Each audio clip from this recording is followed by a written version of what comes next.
Good morning. The 14th plenary meeting of the General Assembly is called to order.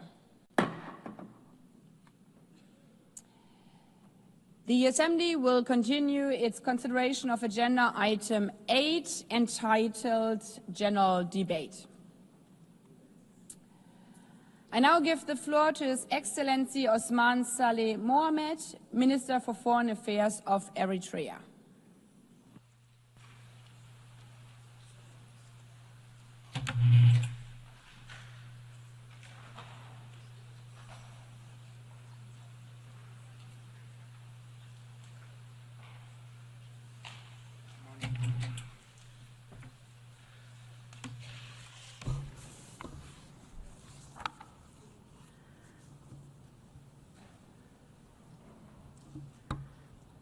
Good morning. Your Excellency Ms. Annalena Borbak, President of the 8th session of the United Nations General Assembly. Your Excellency Antonio Guterres, Secretary General of the United Nations, honorable heads of delegation, distinguished delegates, ladies and gentlemen. Madam President, allow me to join previous speakers to congratulate Your Excellency for your election to the presidency of the 8th session of the United Nations General Assembly. During the 79th session of the United Nations General Assembly last year, I had briefly reflected as a backdrop and for purposes of historical reference to dwell on humanity's collective trajectory in the past 100 years. In this regard, the defining features of this century can be summed up by failure formed in 1995 and until the end of the Cold War, and reckless and dangerous trends set in motion in the prevalent unipolar world order in the last 30 years. As we all agree, the League of Nations and the United Nations were originally conceived as viable architectures of global governance to advance the pronounced lofty objectives that we all cherish.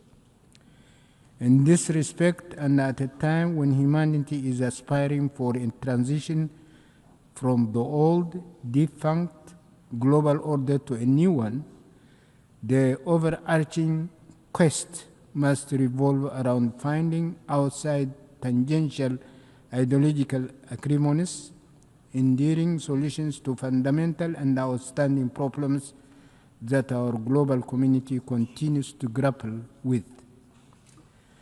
Economic injustice has remained the primary challenge for mankind and all the peoples as a whole since ancient times, from primitive social systems to the epochs of slavery and colonization, all the way until our contemporary times in a developed 21st century.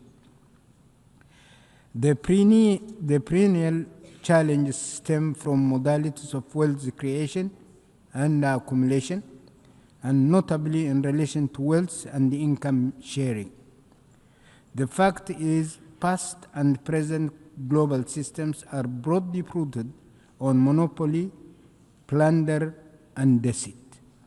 Domination and attendant policies crafted to that end, military power that is garnered, and military assaults unleashed are indeed mere tools of domination and plunder.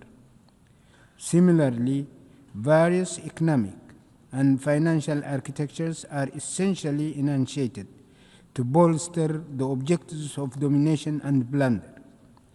Policies formulated and operations undertaken to expand the spheres of influence are likewise sheer means of domination and plunder. Subtle corruption constitutes another means of domination and plunder. Wars, conflicts, and crises are also stoked and aggravated for the sole purpose of domination and plunder. Tools of propaganda and deception are weaponized for similar objectives.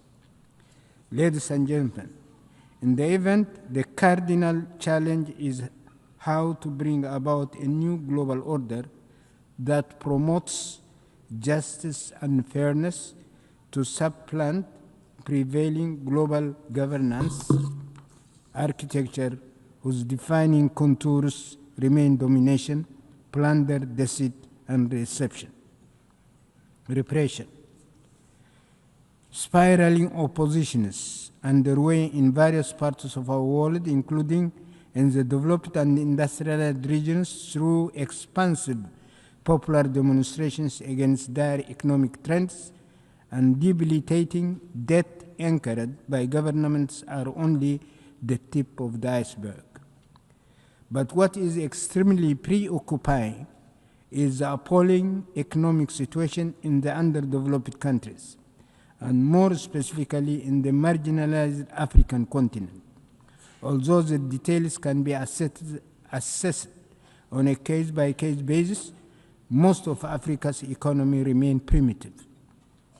Africa remains a continent where raw materials are exported to the so-called developed economies for nominal prices, in which manufactured finished products are imported at highly inflated prices, where the economies are afflicted by huge losses in job opportunities, in which human capital and meager professional and skilled manpower are drained due to migration and brain drain, where presiding regimes lavishly waste borrowed money but cynically flaunt semblance of progress while burdened by mounting debt, are embroiled in corruption and political servitude to external forces, are afflicted by instability due to domestic polarization and endemic crisis, and where they face rapid population growth as well as imminent challenges and disasters. The scenario is very bleak indeed. Why was mankind's mission in the new century unsuccessful? The cherished mission does not contain novel and sophisticated inventions or ideological and philosophical dimensions. The values of the missions invoked and that underpin the struggle during the epochs of slavery have not changed whatsoever in this so-called new 20th century.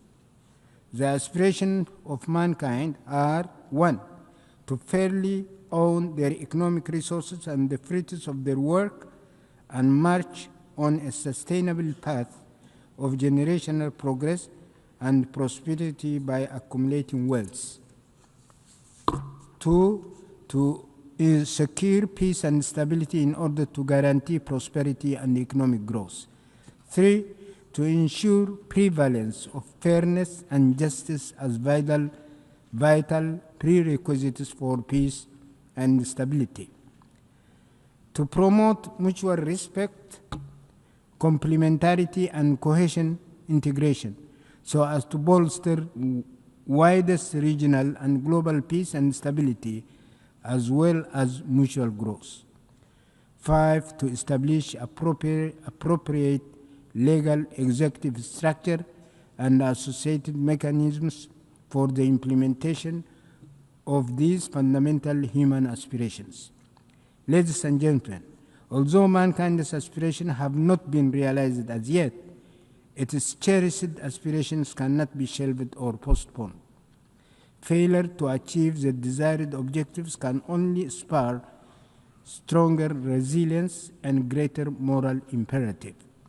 In the event, the timely and pressing task for all the peoples of the world is to strengthen their organizational and coordination mechanisms in order to prevail against perennial injustices, domination, deceit, coercion, intimidation, plunder, and monopolization, whatnot. In this regard, we call for the categorical lifting of all unilateral coercive measures and sanctions imposed on countries such as Eritrea and Cuba, including the unjust 60-year-long embargo against Cuba and its arbitrary designation on the spurious list of state sponsors of terrorism. This will require nurturing broad mechanisms of solidarity as well as continuous review and refinement of their strategies and methodologies. In this respect, the peoples of Africa should particularly work out, in view of the specific hurdles that they are facing, a robust mechanism in order to contribute their share with higher vigor to the collective mission for a new world order in tandem with ongoing endeavors for the consolidation of a broad international alliance. Ladies and gentlemen, on the occasion of the 80th session of the ANGA, I would like to mention that in the interest of time, I have chosen not to delve into vital issues pertaining to palpable shortcomings of the United Nations and its various agencies, along with possible remedial measures, as well as the various initiatives underway by several parties for the crystallization of a new global order. I thank you.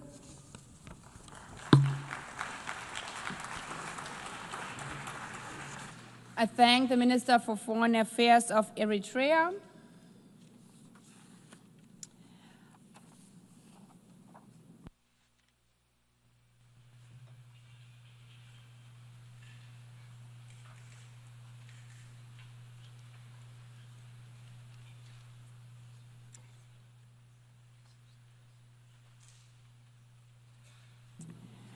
I now give the floor to His Excellency Alva Romanus Baptiste, Minister for External Affairs, International Trade, Civil Aviation and Diaspora Affairs of St. Lucia.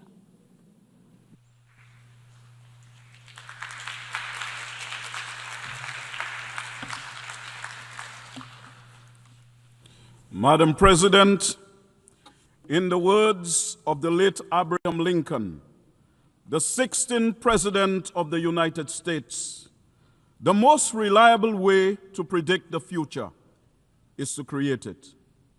The words of the late President are illuminated by Buckminster Fuller, who said, and I quote, "You never change things by fighting the existing reality. To change something, build a new model that makes the existing model obsolete," unquote. Hence, Madam President, the theme for this 80th session of the United Nations, Better Together, 80 years and more for peace, development, and human rights, is a trumpet call to like-minded countries to urgently reconstruct a better future for humanity. Building that better future together emphasizes the importance of international cooperation and shared responsibility. It requires a framework defining a shared destiny, and that involves better coordination and coherence across multiple actors to deliver the most effective and sustainable responses. In this regard, Madam President, St. Lucia, as a small island developing state, has maintained its engagement in the various processes of critical importance to its domestic agenda at the United Nations, such as climate change and sustainable development, financing for development, international ocean governance, the proliferation of small arms and light weapons, revitalization of the General Assembly, and decolonization. These all have a real impact on our national plans and programs. In the context of our development challenges, the global economy is facing multiple shocks that are threatening to further retard and reverse progress on St. Lucia's sustainable development. The impacts of these compounding shocks is aggravated by an unfair global financial system that is short-term oriented and crisis-prone, which further exacerbates inequalities. Not to mention that small island developing states like St. Lucia face existential threats amplified by climate change.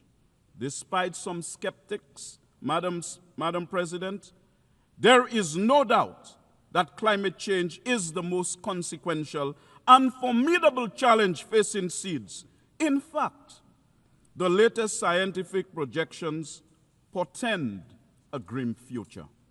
Consequently, addressing the climate crisis is imperative for the survival and well-being of humanity, transcending national borders regardless of size or wealth.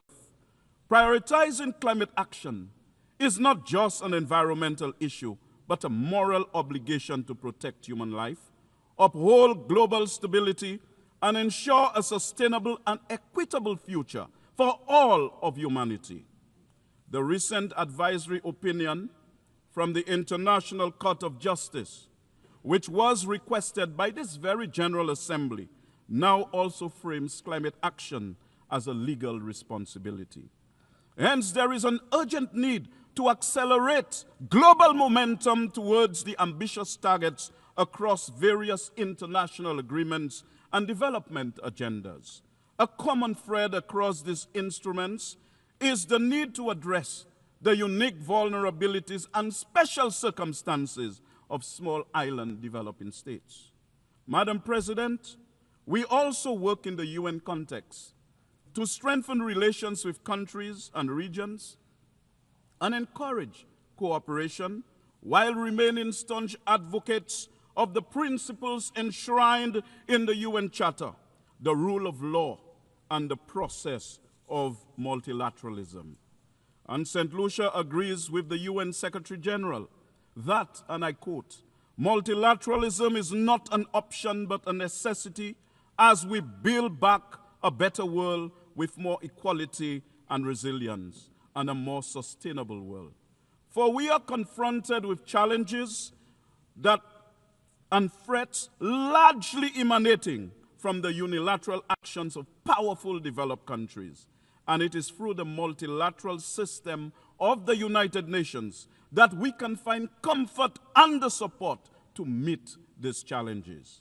However, the erosion of global trust, intensified by geopolitical divisions, economic disparities, and ongoing crises, threatens international cooperation and stability. As nations prioritize self-interest over collective well-being, diplomatic relations weaken and multilateral efforts falter. Madam President, while global solidarity is essential to uphold human rights, it is also important to support self-determination, especially for marginalized and colonized nations. Recognizing the right to independence fosters justice, equality, and dignity, and builds inclusive, sovereign societies that reinforce the universal principle that all peoples deserve freedom and self-governance. It is for this reason, Madam President, that the world must act urgently to bring an end to the gruesome carnage and injustices being perpetrated against the Palestinian people. And this must start with the implementation of the scores of resolutions that have been passed by the UN since 1947, which call for the Palestinians to exercise their right to self-determination. Madam President, I draw attention in particular to Resolution 3246 of 1974, which reaffirmed the unassailable rights of the Palestinian people to self-determination, national independence and sovereignty, and the right of the Palestinians to return to their homes and property.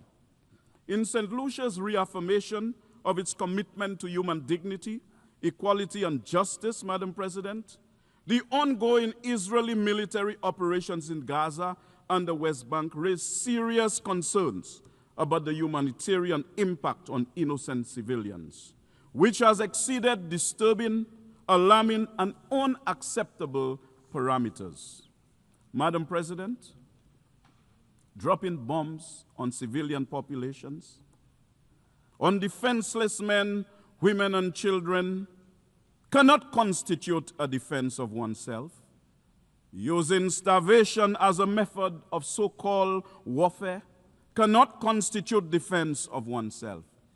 Madam President, the destruction of hospitals, schools, and places of worship in Palestine in no way constitute self-defense and are completely unacceptable, inhumane, and atrocious.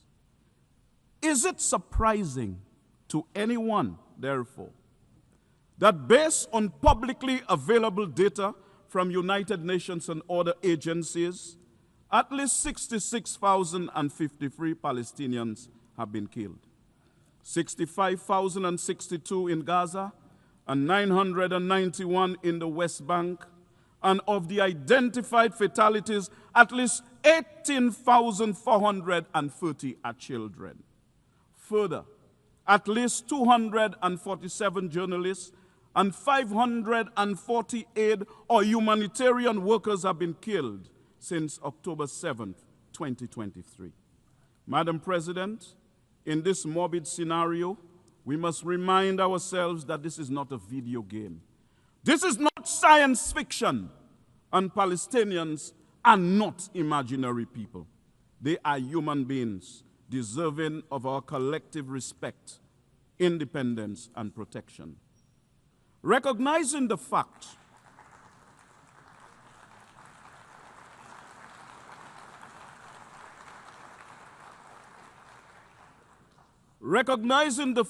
of the shared humanity of both Israelis and Palestinians should cause us to value equally the life of an Israeli and the life of a Palestinian.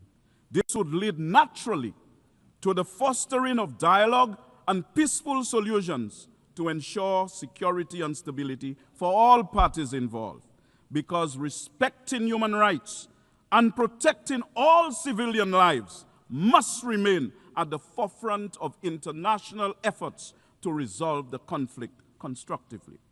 Madam President, St. Lucia's position is abundantly clear that there is an urgent need to put an end to the intolerable and significant human suffering, civilian casualties, and widespread destruction.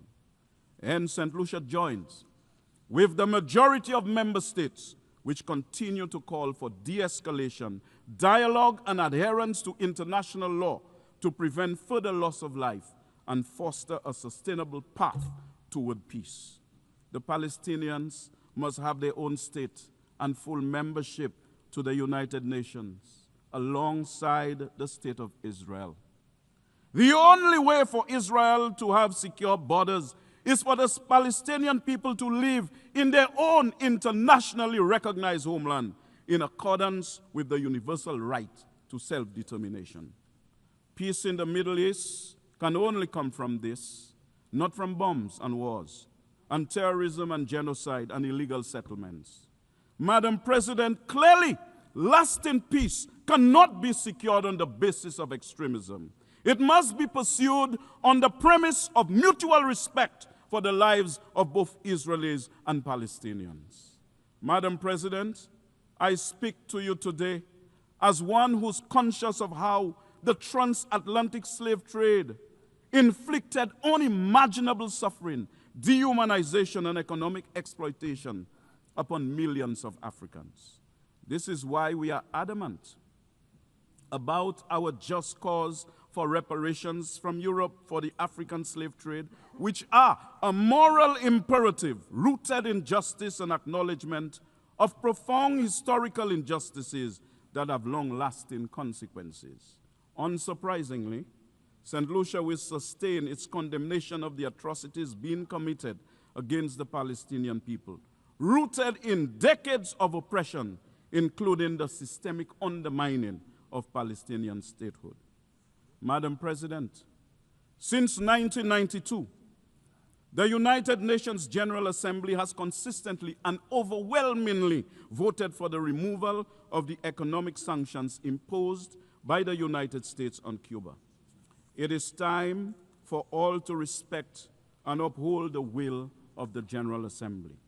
Madam President, St. Lucia has consistently called for an end to the U.S. embargo on Cuba and its removal from the list of state sponsors of terrorism because we embrace the view that engaging Cuba diplomatically rather than isolating it would unlock opportunities to foster regional cooperation, critical for long-term peace and development in the Caribbean, as well as to create an improved security architecture for the entire hemisphere.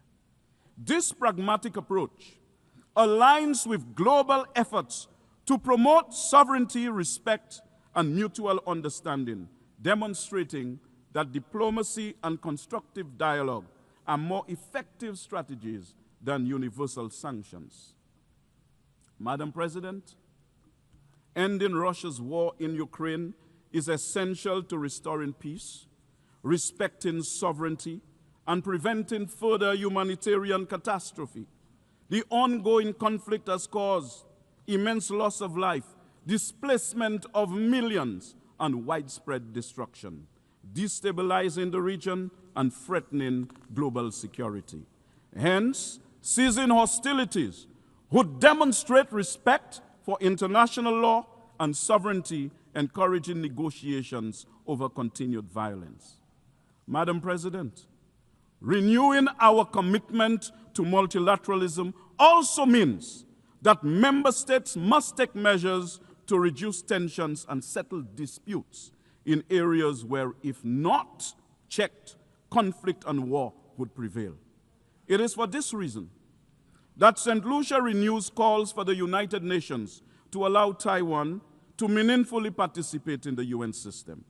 And I state categorically, Madam President, that UN Resolution 2758 of 1971 does not preclude Taiwan's inclusion and participation in the United Nations system.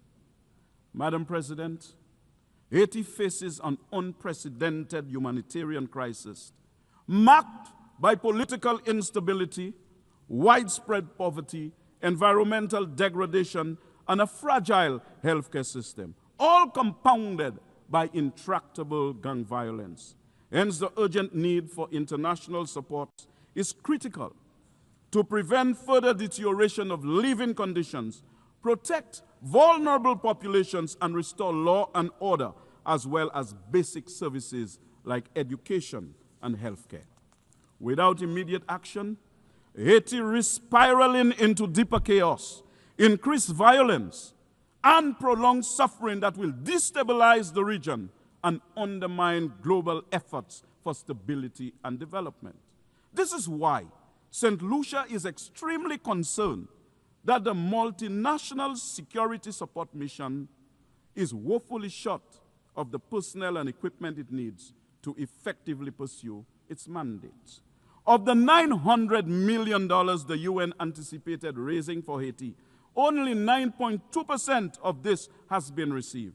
The UN Secretary General has best described this, and I quote, as shamefully overlooked and woefully underfunded, unquote. Madam President, on the 29th of January 2014, the leaders of the Community of Latin America and Caribbean states declared our region as a zone of peace. It was a declaration based on a commitment to upholding the principles of the UN Charter.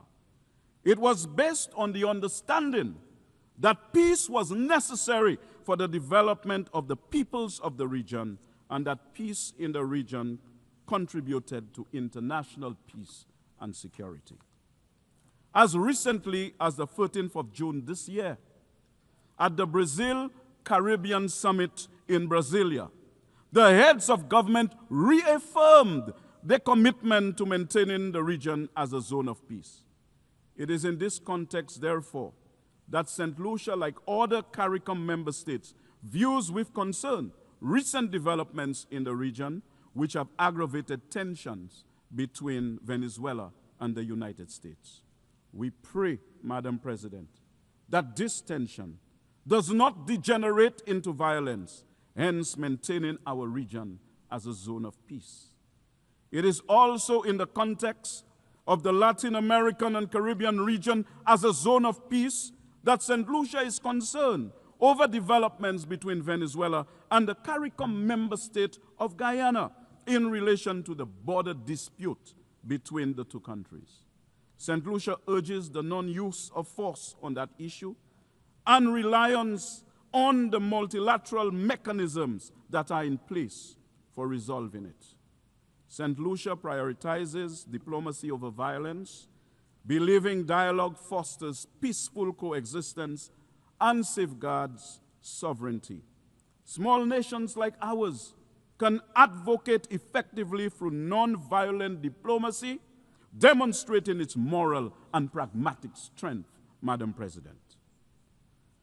Consequently, Madam President, we have a moral obligation to promote peace, development, and human rights through collective leadership rooted in respect, diplomacy, and multilateral cooperation.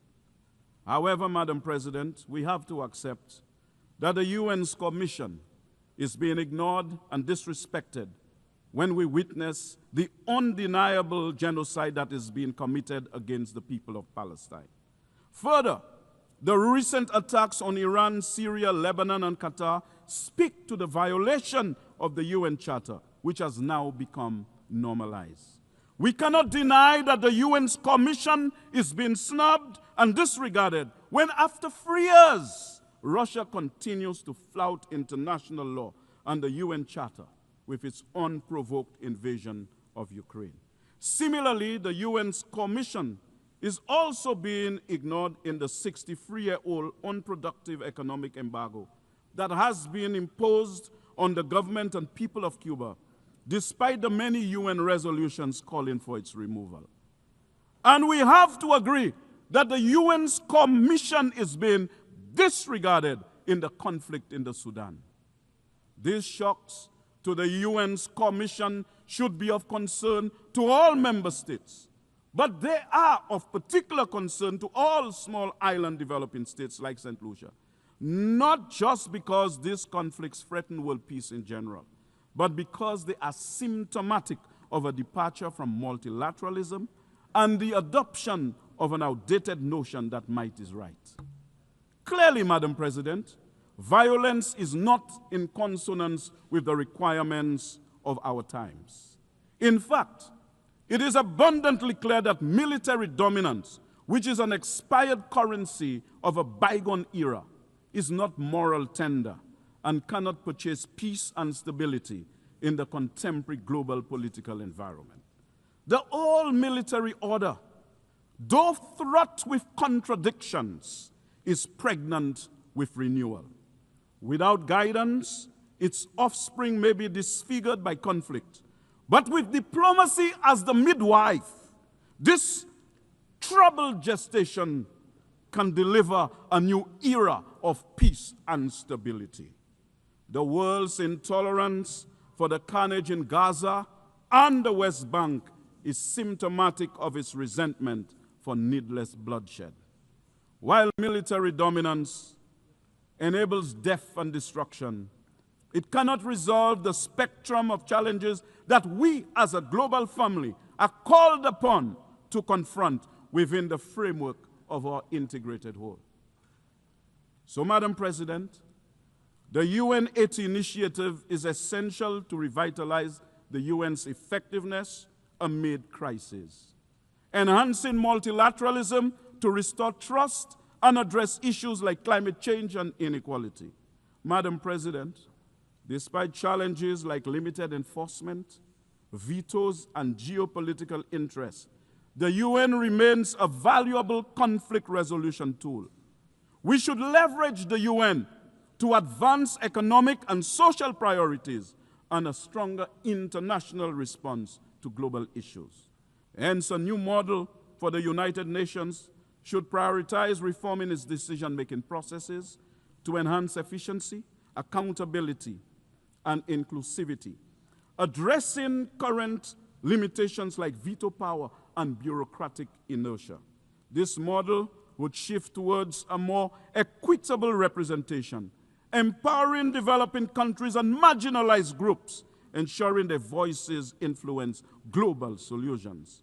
It would strengthen the UN's capacity for rapid response to crisis, integrating innovative approaches like technology and multi-stakeholder partnerships.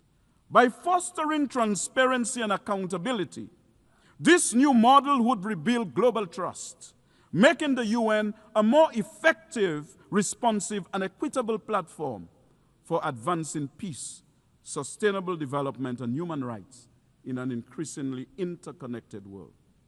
This model, Madam President, will give birth to an international environment of peace, of the absence of major conflicts and wars, of the decline of unilateralism, of a greater function in multilateralism that protects us from climate change and climate injustice, from the scourge of illegal weapons smuggled into our countries, an international environment where nations honor their financial commitments and responsibilities and respond and respect and promote human rights that supports our efforts at regional integration. Madam President, as I prepare to close, this model would be a fine testament that after 80 years, multilateralism would be in a good place, and that with the United Nations, we can expect that in the years ahead, there will be more peace, greater development, and the prevalence of human rights. Let us choose it, my dear brothers and sisters. Let us reach for it, my dear brothers and sisters, because after all, in the words of Buckminster Fuller, we are called to be architects of the future, not its victims. Madam President, I yield the floor.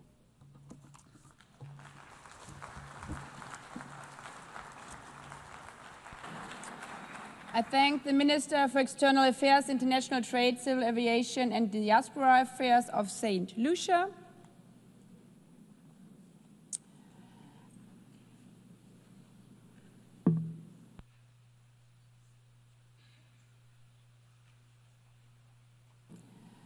I now give the floor to His Excellency Mulambo Hamakuni Haimbe, Minister for Foreign Affairs and International Cooperation of Zambia.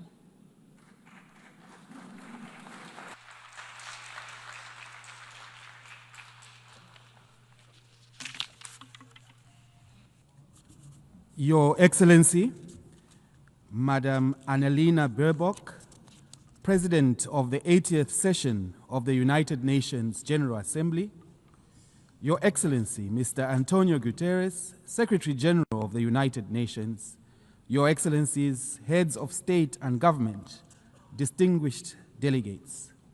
I am honored to address this August Assembly on behalf of Mr. Hakainde Hichilema, President of the Republic of Zambia.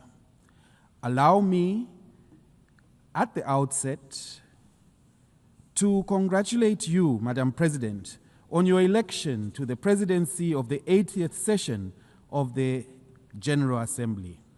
The choice of theme, Better Together, 80 years and more for peace, development, and human rights, is timely as it underscores the need for us to work together for the common good in the face of multiple global challenges.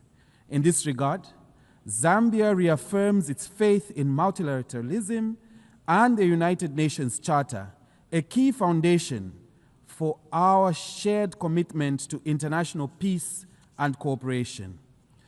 Over the past 8 decades, the United Nations has been the cornerstone of global peace, security, and cooperation.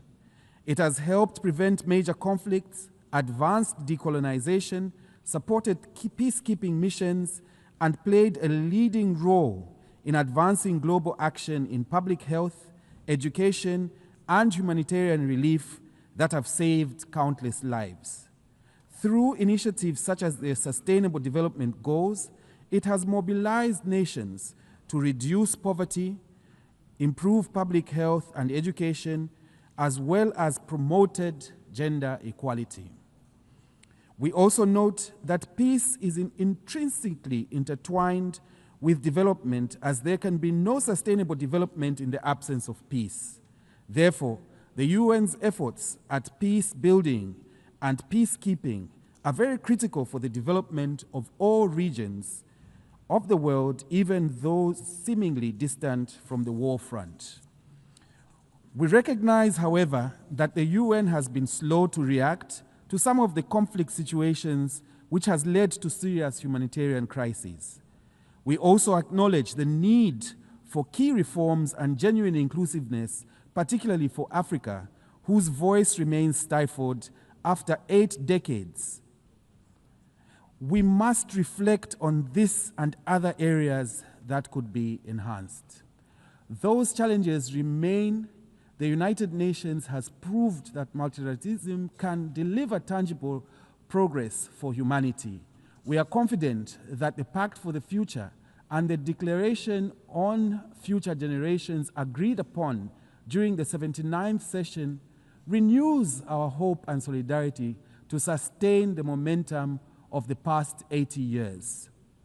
Madam President, as we undertake these reforms, it will be important to ensure that the pursuit of efficiency should not be at the expense of the United Nations' reach and impact on the interests of developing countries, particularly those facing the largest implementation gaps in the SDGs. The UN 80 initiative must strengthen delivery in the 3 core pillars of the United Nations of peace and security, development and human rights. We must preserve those parts of the UN that work. For instance, the resident coordinator system has helped coordinate various UN development agencies to ensure they work together effectively, efficiently, and transparently in supporting the host governments achieve SDGs. These reforms must serve to strengthen the RC system. Madam President, we meet at a critical moment when escalation in geopolitical tensions pose a significant threat to the gains made in the 80 years of the United Nations' existence. This exacerbates the existing challenges and places multilateralism under threat. Further, we have witnessed how challenges such as ongoing conflict situations, climate shocks, and the pandemic have negatively impacted the global economy. It is therefore clear that a short period of war or crisis can erase decades of development gains. We therefore categorically condemn war and aggression and urge all parties in conflict to choose diplomacy over violence. Allow me to re-echo President Hakainde Hichilema's constant reminder to the world that instability anywhere is instability everywhere. Zambia therefore remains an advocate for peace, human rights, good governance, and inclusive development for a strengthened multilateral system. Further, we remain committed to the principles enshrined in the United Nations Charter. Zambia has been actively engaged in regional peace efforts. We continue to support the work of the African Union and regional organizations in mediation and peacekeeping, including in the Horn of Africa and the Great Lakes region. Here at the United Nations, we as African nations count on the continued support of the international community in initiatives to silence the guns in Africa and resolve conflict worldwide for a more secure world. Madam President, inspired by the 2030 Agenda for Sustainable Development and our national vision, we have undertaken bold reforms to improve the lives of our people, even as we recover from the devastating drought that affected our country in 2024. A cornerstone of our strategy is investing in our people, especially the youth. Believing that education is the greatest equalizer, our government introduced free primary and secondary education for all children, recruited a number of teachers to improve the quality of education.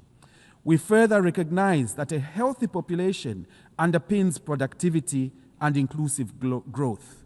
Zambia therefore remains steadfast in its pursuit of health for all, by building resilience, equitable and accessible health systems. We are expanding infrastructure, providing essential supplies, and deploying thousands of health workers to underserved areas, among other interventions. While we recognize the changing landscape in official development assistance, we call on development partners to continue their effort to support HIV/AIDS programs, especially with antiretroviral therapy, so that countries such as Zambia that have made progress in the fight against HIV do not regress on account of funding constraints. We therefore look forward to upcoming World Social Summit in Qatar that will accord us an opportunity to engage on key social development issues and advance social progress, ensuring that no one is left behind in the global sustainable development journey. We urge all member states and development partners to prioritize health spending as a strategic investment because human capital is the greatest asset of any nation. Madam President, to protect the most vulnerable, Zambia has scaled up safety nets.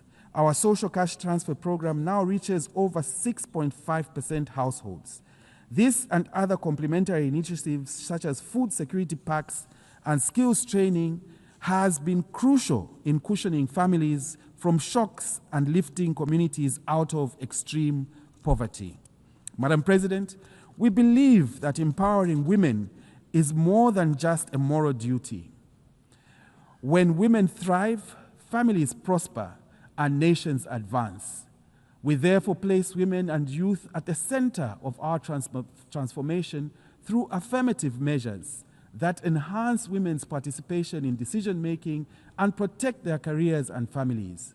We continue to lead efforts to eliminate gender-based violence and child marriage through strengthening laws and community awareness programs.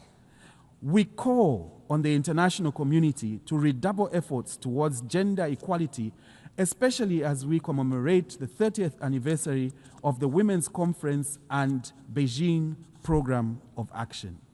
Madam President, Zambia's economy, like many other developing countries, has endured turbulent times in recent years. Upon assuming office, our government's highest priority was to restore macroeconomic stability, which we are steadily delivering. We implemented difficult but necessary reforms to restructure our public debt in order to create fiscal space. This debt restructuring, alongside our ongoing IMF-supported program, has put Zambia firmly on a path to debt sustainability and renewed investor confidence. However, stabilizing the economy is only the first step. We equally focused on reigniting growth and economic transformation through diversification. Madam President, the existential threat of climate change looms over all our aspirations. Despite our minimal contribution to global emissions, many developing countries often experience increased frequency of climate shocks, such as droughts and destructive floods.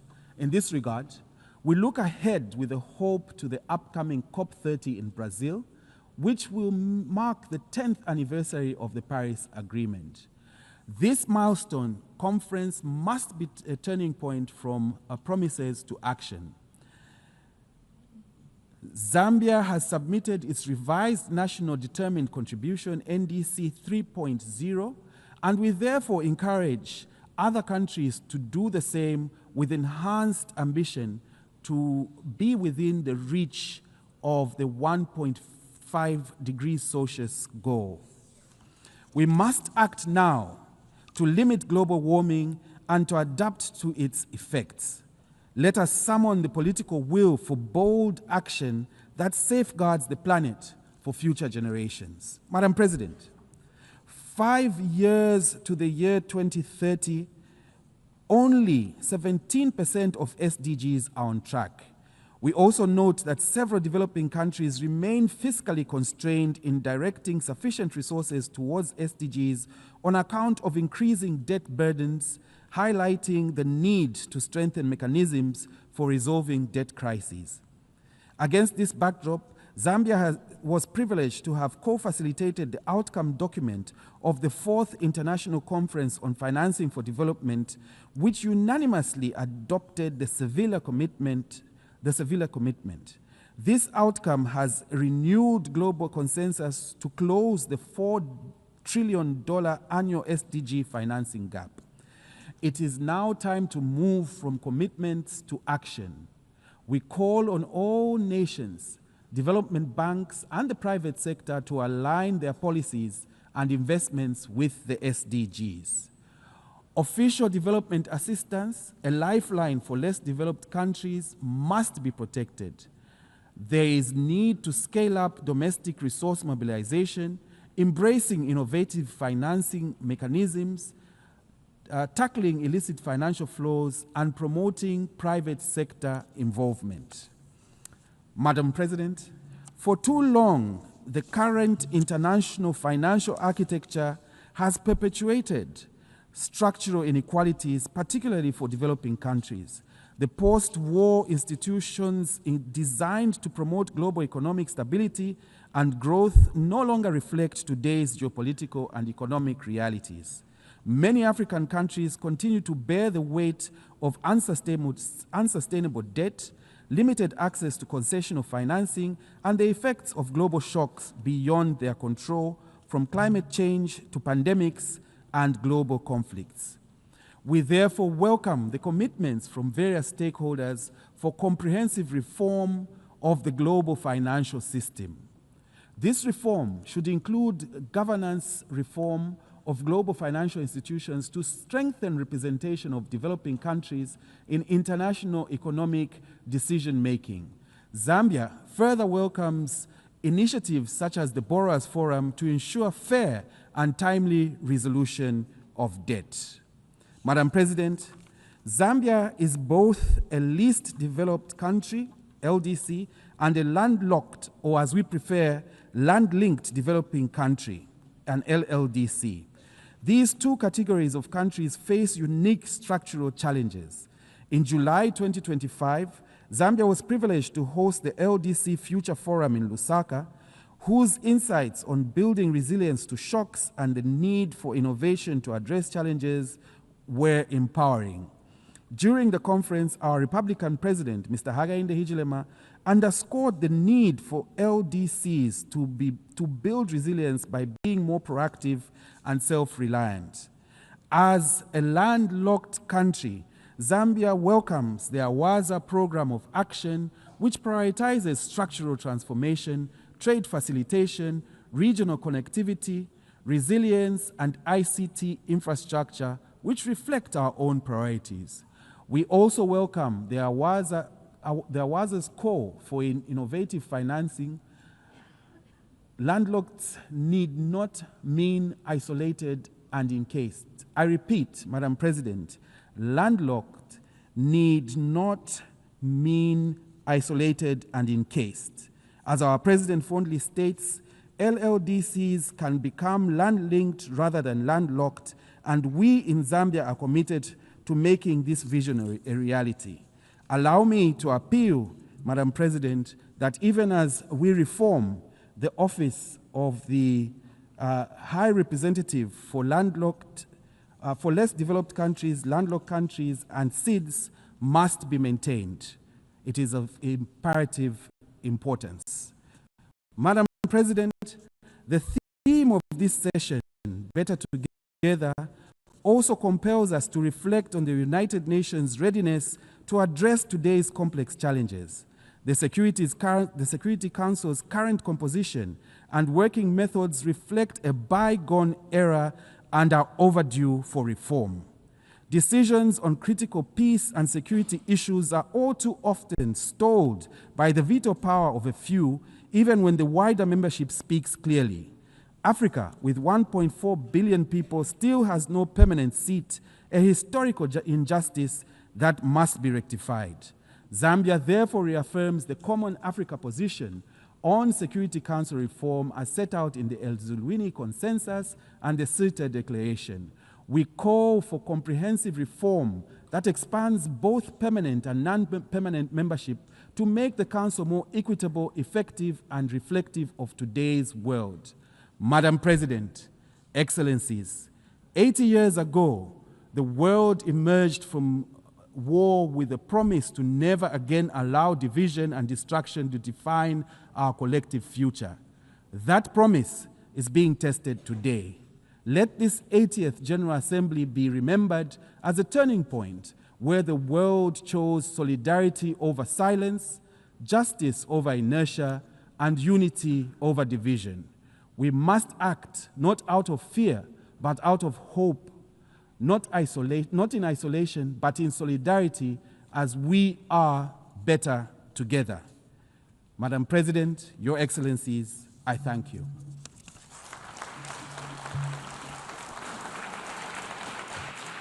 I thank the Minister for Foreign Affairs and International Cooperation of Zambia.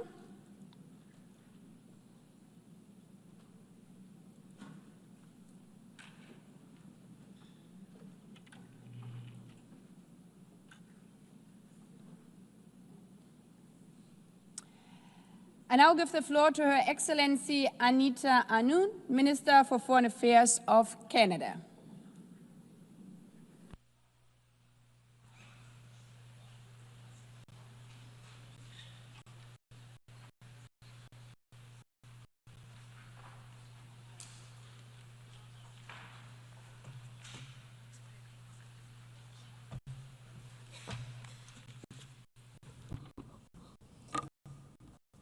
President, Excellencies, distinguished delegates, let me, Madam President, congratulate you on your election as President. Since the end of the Second World War, multilateral institutions have helped to make our world safer and more prosperous. More than 1 billion people have been lifted out of extreme poverty. Famine and disease have declined. We see shared effort leading to shared prosperity. Pourtant, aujourd'hui, however, today, this multilateral system is under threat. Some countries are turning more inward, looking at protectionism and unilateralism rather than multilateralism. Around the world, the geopolitical landscape is unstable. Those power is heading towards a way that is undermining, jeopardizing our security and prosperity. We are facing challenges that no country can address alone. Allow me to start with Canada itself, because the strength that we have abroad is based on resilience at home. Proudly bilingual, resilient, dynamic democracy spanning 3 oceans, blessed with natural resources, and above all, defined by the ingenuity of our people.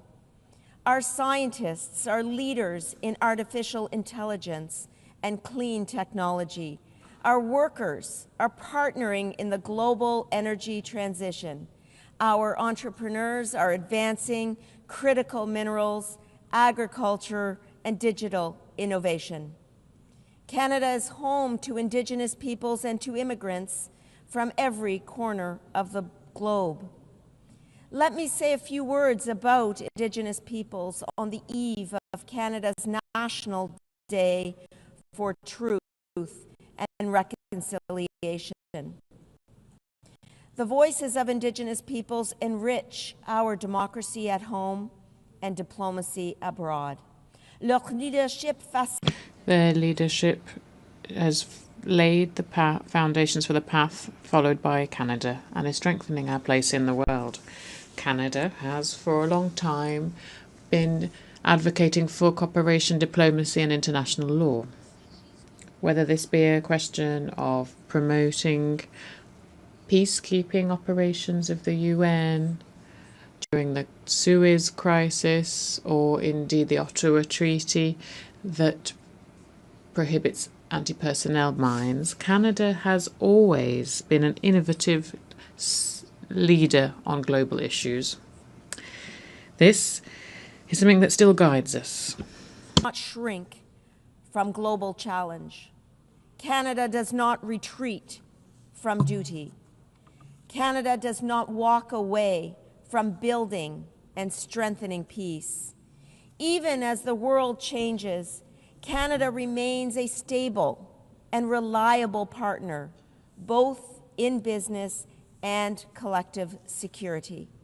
At its core, our foreign policy rests on three pillars. First, defense and security, keeping Canadians safe, strengthening our sovereignty, being good allies and partners in NATO and NORAD. Second, economic resilience, diversifying trade, strengthening supply chains, being an attractive destination for capital, and an entrusted trading partner while advancing rules-based trade.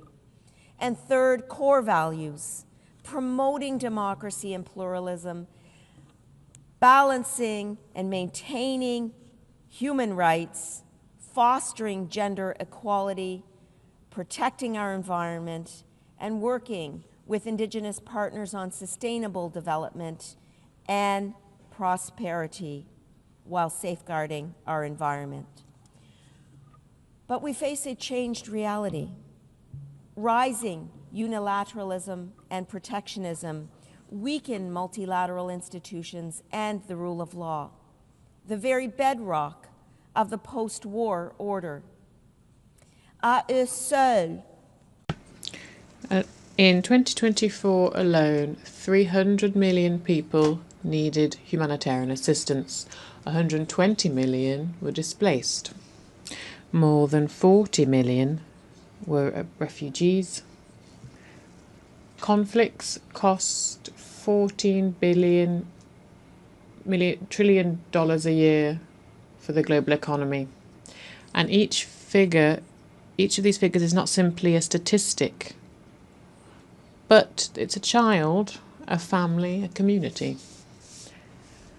Each and every one of them are just proof of why we must respect together the UN Charter, the Geneva Conventions,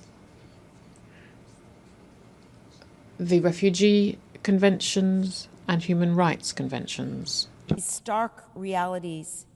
Retreat is not an option. Canada will not turn inward. Canada will work to reform and strengthen multilateral institutions such as the United Nations so that they are more resilient and more effective in meeting the challenges of today and tomorrow. Canada is an Arctic nation. In the Arctic, a critical part of Canada and the world, climate change and new geopolitical pressures create both risks and responsibilities.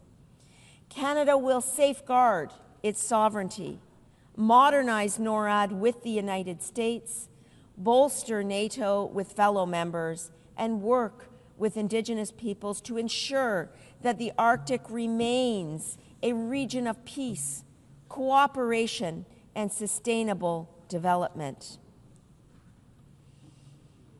The challenges to security are not confined to our own borders. Russia's 2022 illegal full-scale invasion of Ukraine stands as a grave breach of the UN Charter. Russia's aggression, attacks on civilians, and abduction of children are flagrant violations of international law. Putin believed Ukraine would fall in 3 days. 3.5 years later, Ukraine still stands, its sovereignty intact, its people unbowed, its courage unbroken. Canada's position is clear. Putin cannot be permitted to redraw boundaries at his will. Might does not make right.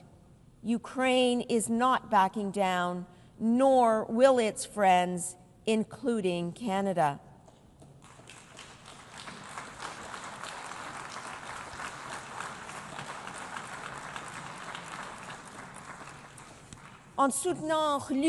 In supporting Ukraine, we are not only defending a nation, we are defending the founding principles of sovereignty, dignity, and peace. Values that unite us all. Canada has already pledged $22 billion of various types of aid to Ukraine, and Ukraine can count on our long-term support. Here at the UN, last week, the Prime Minister Carney and President Zelensky reaffirmed our shared commitments, something that is shared by a large number of you here, to bring back Ukrainian children, bring them home. The October 7th terrorist attack by Hamas on Israeli civilians was absolutely horrific. Hamas is a terrorist organization and an impediment to peace. Canada will release all remaining hostages immediately. The scope of the humanitarian crisis in Gaza is catastrophic. Canada has committed over $340 million in humanitarian aid, and are calling on Israel to help protect the civilian population of humanitarian aid at scale, and to ensure the two-state solution is eroding, as is evident in Israel's illegal expansion, reflects long-standing Canadian policy based on the right of commitment to a two-state solution.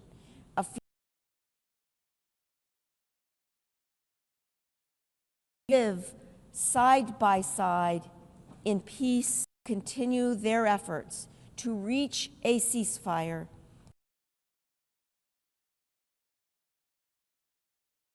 Processes that must follow.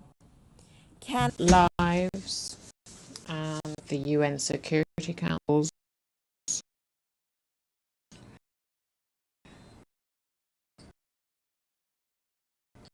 are not something that happens far away in today's interconnected world. Conflicts, indeed, that break out anywhere in the world affect all of us. Global economy, Canada's diplomacy is also focused on delivering growth and economic resilience for our people. To grow our economy and create opportunities for our businesses, Canada is deepening partnerships in Europe, the Indo-Pacific, the Americas, and Africa.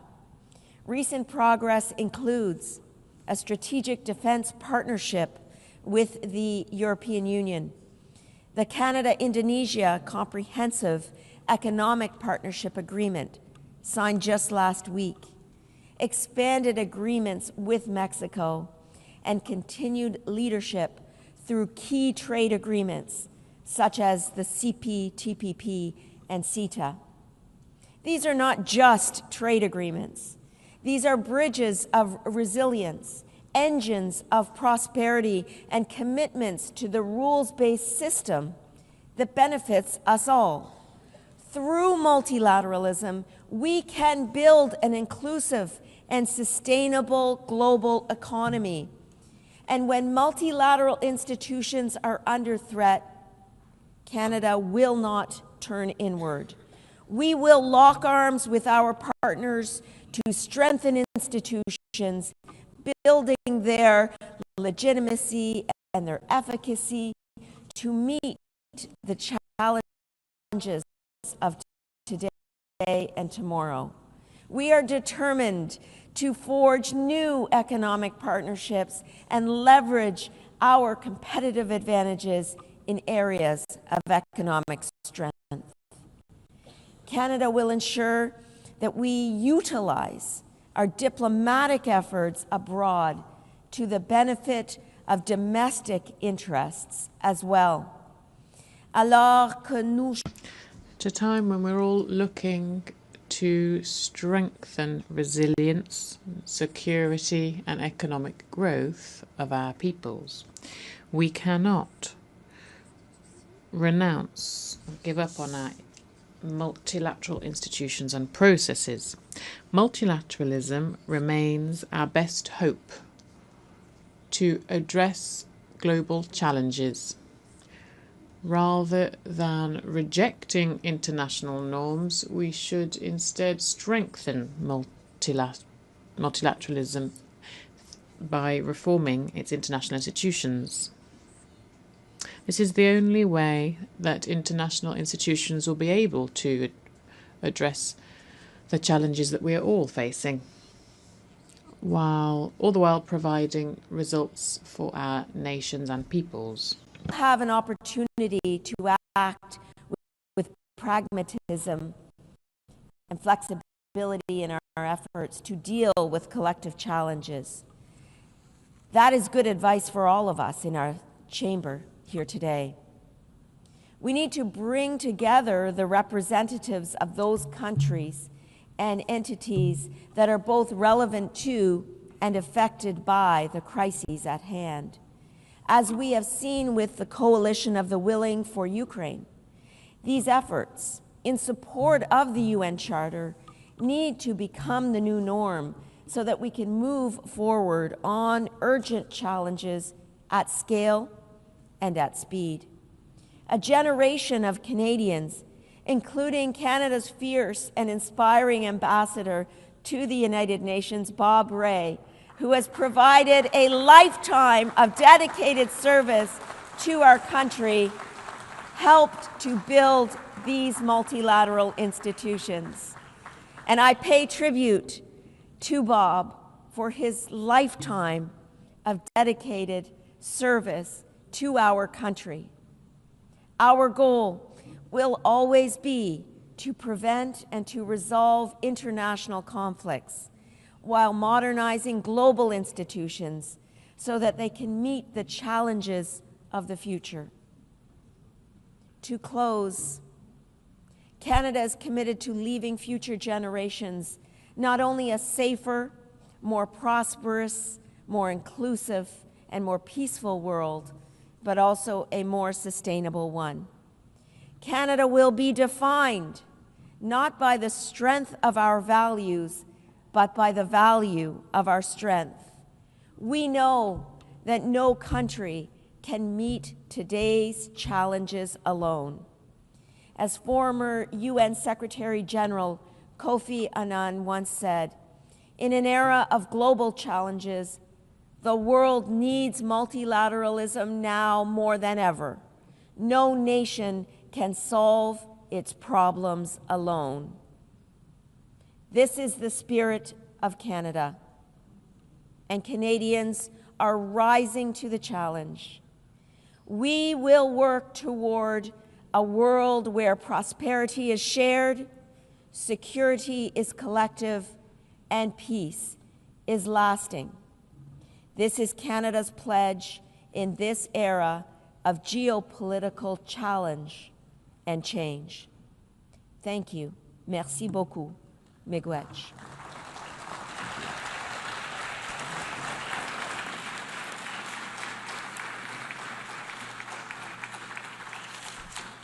I thank the Minister for Foreign Affairs of Canada.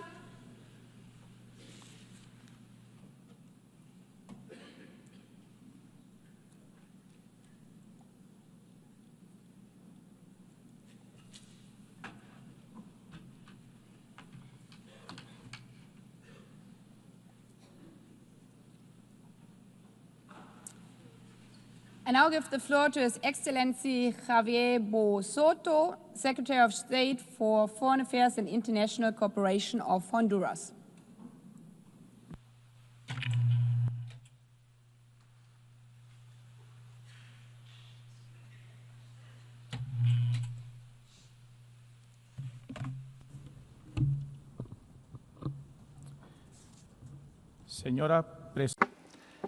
Madam President of the General Assembly, Secretary General of the United Nations, Heads of State and of Government, Ambassadors, distinguished delegates, ladies and gentlemen. I address you today on behalf of the Government of the Republic of Honduras and on behalf of President Iris Xiomara Castro Sarmiento, the first woman to lead the destiny of our nation, who recognizes the historic meaning of this General Assembly, which commemorates 80 years since the establishment of the United Nations. 8 decades have elapsed since humanity, in the wake of the horror of 2 world wars, decided to build a new legal, moral and political framework to preserve peace, protect fundamental rights, and build equal development between peoples. Today, in 2025, we need urgently to see if this foundational promise has been fulfilled, or, worse, if there is the risk of it being meaningless, given the unprecedented challenges of the 21st century. Madam President, the world is not peaceful.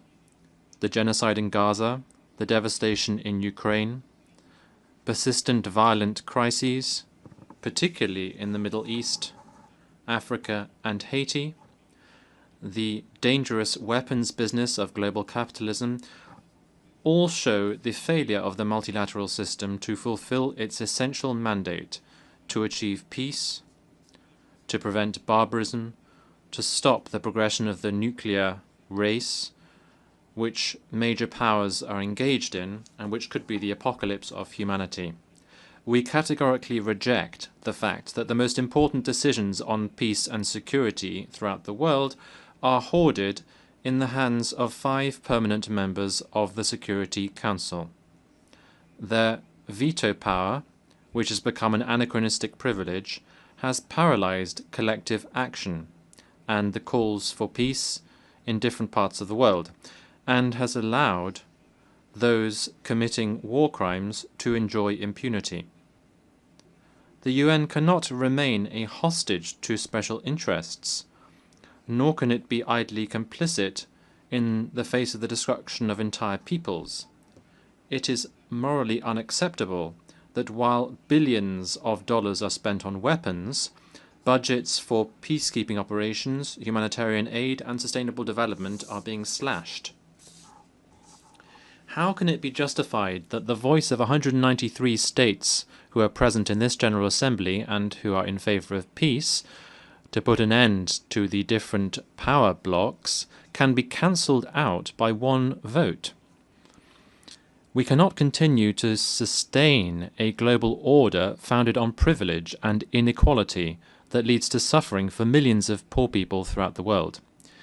If we want the UN to survive as a guarantor of peace and not as an impotent bystander, we urgently need to reform its foundational charter. That is why Honduras joins the clamor of the Global South, demanding that the UN Charter be structurally changed to democratize the Security Council so that it once again has legitimacy, effectiveness, and justice for the nations of the world. To be clear, we are proposing the following. First of all, to broaden the composition of permanent members and non-permanent members, ensuring equitable regional representation therein. Secondly, we need to get rid of the veto, particularly when peace is looked for. And we need to ensure that this is particularly the case where there is genocide, war crimes, and widespread violations of human rights. Thirdly, we need to beef up the role of the General Assembly, providing the Assembly with more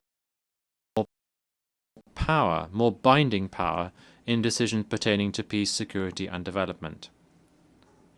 And finally, we need to open decision-making fora for women, indigenous peoples, youth and diasporas, whose voice continues to be marginalized.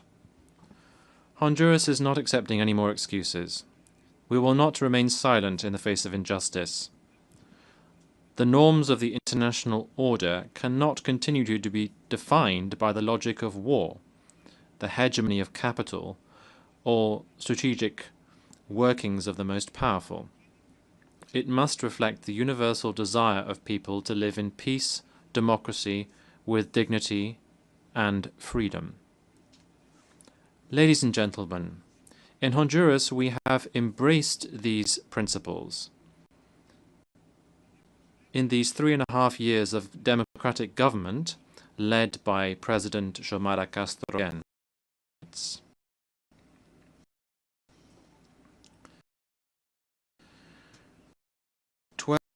12 years and 7 months on since the coup d'etat against the democratic president Manuel Zelaya in Honduras, back then, a drug dictatorship was installed, whose head, Juan Orlando Hernandez, was convicted in New York and sentenced to 45 years imprisonment for being part of a drug trafficking cartel to traffic drugs towards the United States.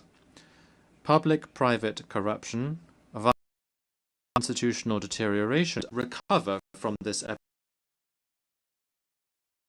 carrying out branch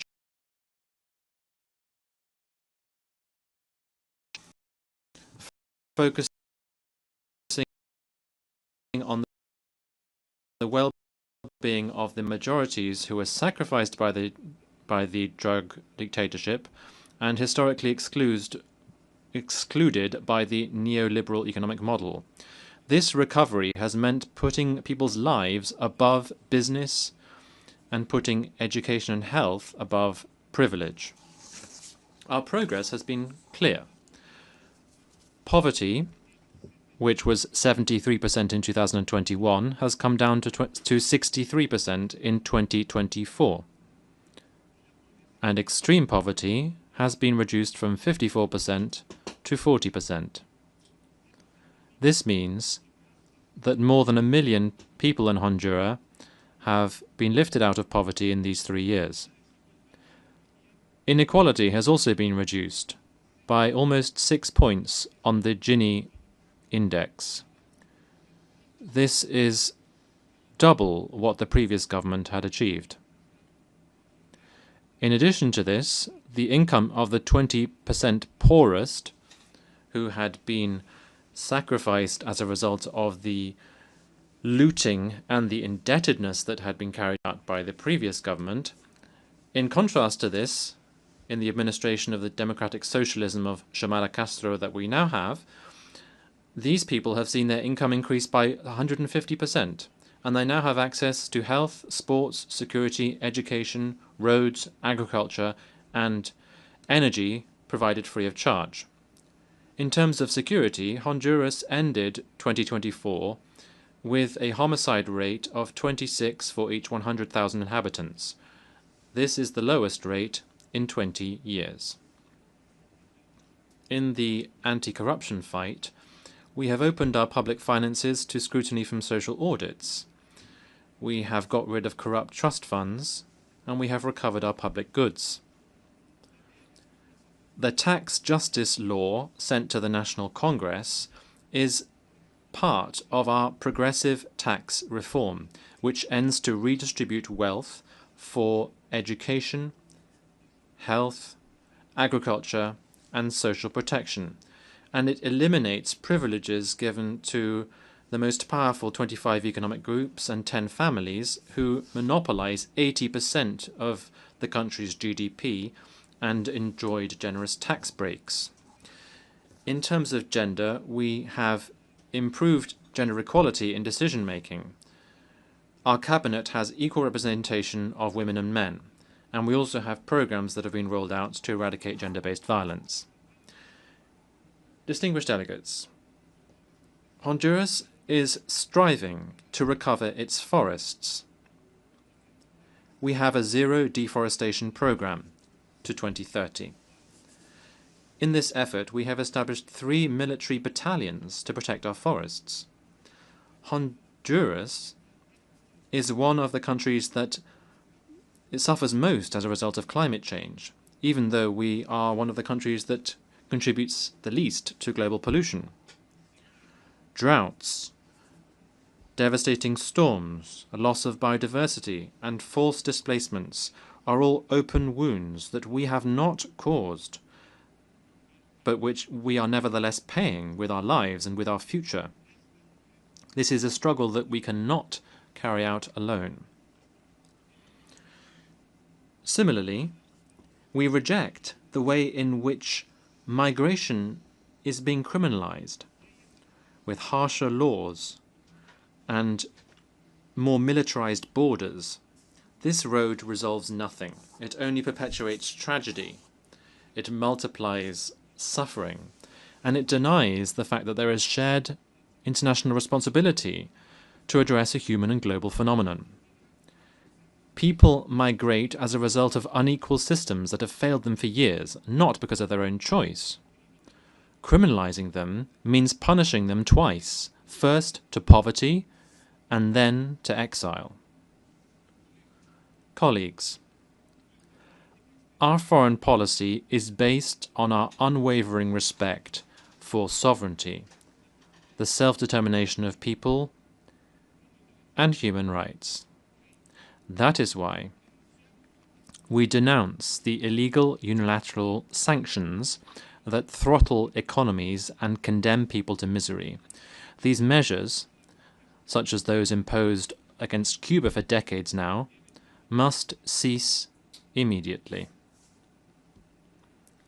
We unreservedly condemn all forms of foreign occupation and threats of military interference in our hemisphere. They are totally unacceptable. Measures such as these mean denying people's rights to live in free sovereign states. This right is inalienable, and its recognition cannot continue to be postponed or manipulated. No rhetorical justification can legitimize the violation of sovereignty or the subjugation of nations. That is why today, before this General Assembly, we repeat our recognition of the State of Palestine, in line with our historic commitment and with our unwavering stance in favor of peace, security, and the coexistence of 2 states in the Middle East. Madam President, ladies and gentlemen, this November, Honduras will hold general elections, which will be transparent, inclusive, and democratic. The government of President Xiomara Castro will ensure the free participation of all political sectors, respect for public freedoms, and the presence of regional and international electoral observation missions. Madam President, the United Nations must dare to change so as not to be a relic of the past, but rather the voice of the future. 80 years since its establishment, it is not enough to commemorate the past. It is now time to open fora for dialogue and hope for a better tomorrow that is still possible. Thank you very much.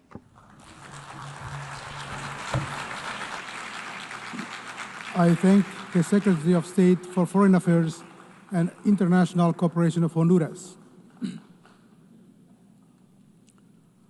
I now give the floor to His Excellency Edward Bizimana, Minister of Foreign Affairs, Regional Integration and Development Cooperation of Burundi.